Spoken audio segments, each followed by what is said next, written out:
एक सिंपल सा सवाल है, ए एमबीए स्टूडेंट सही है या एन एमबीए स्टूडेंट सही है? अच्छा, एक दूसरा, एन ऑनेस्ट पर्सन या ए ऑनेस्ट पर्सन?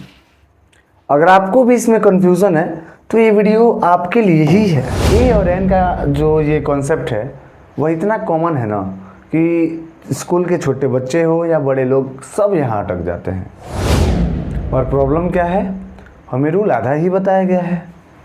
सबको बस एक लाइन याद है, वॉवेल के पहले एन लगता है, कॉन्सोनेंट के पहले ए लगता है। लेकिन अगर सिर्फ इतना ही होता तो इतनी गलतियाँ तो होती ही नहीं। अब ध्यान से सुनो, असली रूल क्या है। स्पेलिंग मैटर नहीं करता है, मैटर करता है साउंड। मतलब वर्ड लिखा कैसे है ये इम्पोर्टेंट नहीं है, इम्पोर्टेंट ये है कि हम उसको बोल कैसे रहे हैं, उसका साउंड क्या है। तो सीधा सा बात समझना है, लिखा कुछ भी हो, फाइनल डिसीजन आवाज़ ही लेगा, साउंड ही लेगा। चलिए अब सिंपल एग्जांपल से समझ लेते हैं। यहाँ पे 3 एग्जांपल लिखे हुए हैं, an apple, a boy, a university. अब इसमें हुआ क्या है कि जो हम जैसे अभी तक हम जितना जानते हैं कि जो वॉवेल होता है उसके साथ हम एन लगाते हैं, जो कॉन्सोनेंट होता है उसके साथ ए लगाते हैं। बस एक इसमें नया आपको सीखने को क्या मिल रहा है कि उसके साउंड को पता करेंगे। अगर उसका साउंड वॉवेल है तो फिर एन ही लगाएंगे, उसका साउंड कॉन्सोनेंट है तो ए ही लगाएंगे। रूल वही है, बस साउंड पे ध्यान देना है। अब जो लिखा है एन एप्पल, एप्पल के पहले एन ये क्यों लगाया है? क्योंकि जब हम इसको बोलते हैं ना, जब इसको प्रोनाउंसिएट करते हैं, तो जब इसको प्रोनाउंसिएट करेंगे तो बोलेंगे एप्पल। एप्पल मतलब ए हिंदी का तो वॉवेल होता है, ये हिंदी में वॉवेल जानते होंगे आप लोग, इसको स्वर बोलते हैं, तो ये ए होता है। तो इसीलिए यहाँ पे फिर क्या लगा, ये वॉवेल है तो यहाँ पे एन लग गया। अब आते हैं बॉय। भाई बॉय मतलब बॉय बोलते हैं तो सबसे पहले ब आता है ना, तो ब हिंदी का कॉन्सोनेंट होता है, तो हिंदी का कॉन्सोनेंट जब कॉन्सोनेंट आया तो फिर ए लगा दिए। अच्छा, यूनिवर्सिटी, देखिए इसमें शुरू तो यू से है, अरे वाई यू ये हो जाता है ना, तो वाई यू से आप क्या समझे, कॉन्सोनेंट बन गया। जब कॉन्सोनेंट बन गया तो फिर यहाँ पे भी ए आएगा। चलिए अब थोड़ा ट्रिकी देखते हैं। An honest person a European country, यहाँ पे हम इसको क्या बोलते हैं, इसका साउंड क्या निकलता है? तो ऑनेस्ट निकलता है, हॉनेस्ट नहीं। तो जब ऑनेस्ट निकलता है तो वॉवेल होता है। ये ऑनेस्ट तो ऐसे लिखते हैं ना, ओ, तो ये वॉवेल होता है हिंदी का, तो इसीलिए यहाँ पे क्या, जो एन है वो सही हो जाएगा। अ यूरोपियन कंट्री, जिसको ए भी बोल सकते हैं, ए यूरोपियन कंट्री। यहाँ पे जब हम इसको बोलेंगे, देखिए शुरू तो ई से है, अगर आप जल्दीबाजी में लगाएंगे तो ई मतलब वॉवेल, वॉवेल मतलब एन लगा देंगे, वो गलत हो जाएगा।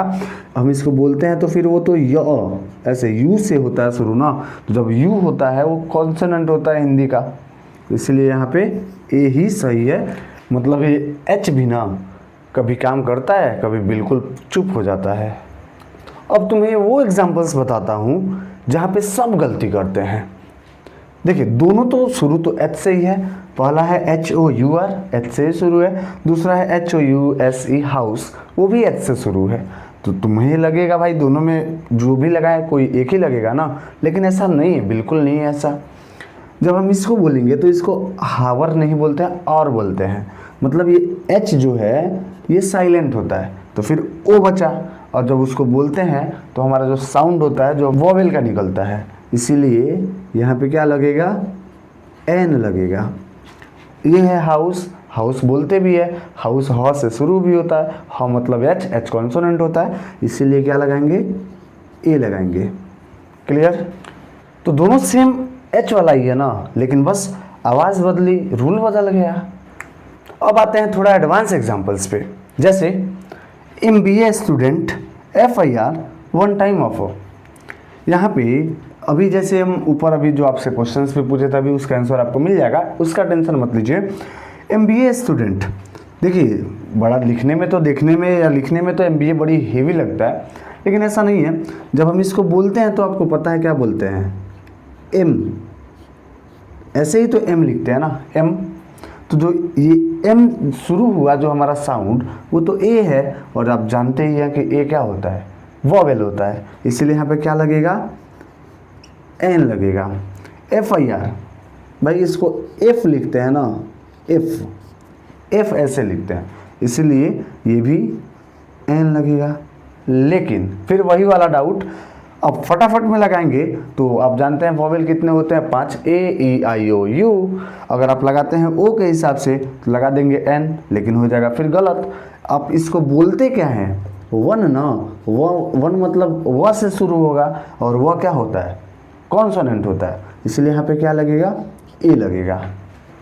अब सोचो तुम इंटरव्यू में हो और तुम बोल रहे हो ए ऑनेस्ट पर्सन, फिर वो क्या सोचेगा कि अरे इसका तो बेसिक इंग्लिश ही क्लियर नहीं है, होगा क्या, एन ऑनेस्ट पर्सन। अभी वो उसका रूल तो हम देख ही लिए है ना, इसीलिए ये छोटी चीज़ एक्चुअली बहुत इम्पोर्टेंट है। बस एक गोल्डन रूल याद रखो, वॉवेल जैसी आवाज़ आए तो एन लगाना है, कॉन्सोनेंट जैसी आवाज़ आए तो ए लगाना है। तो स्पेलिंग को भूल जाओ, आवाज़ पे फोकस करो, तुम कभी भी गलती नहीं करोगे। तो चलो अब तुम्हारे टेस्ट की बारी है। यहाँ पे 2 क्वेश्चंस दिए गए हैं, कमेंट में जवाब लिखो, देखते हैं कौन सही करता है। अगर ऐसे ही सिंपल और यूज़फुल इंग्लिश ट्रिक्स चाहिए तो चैनल को सब्सक्राइब कर लो, यहाँ मुश्किल चीज़ों को आसान बना दिया जाता है।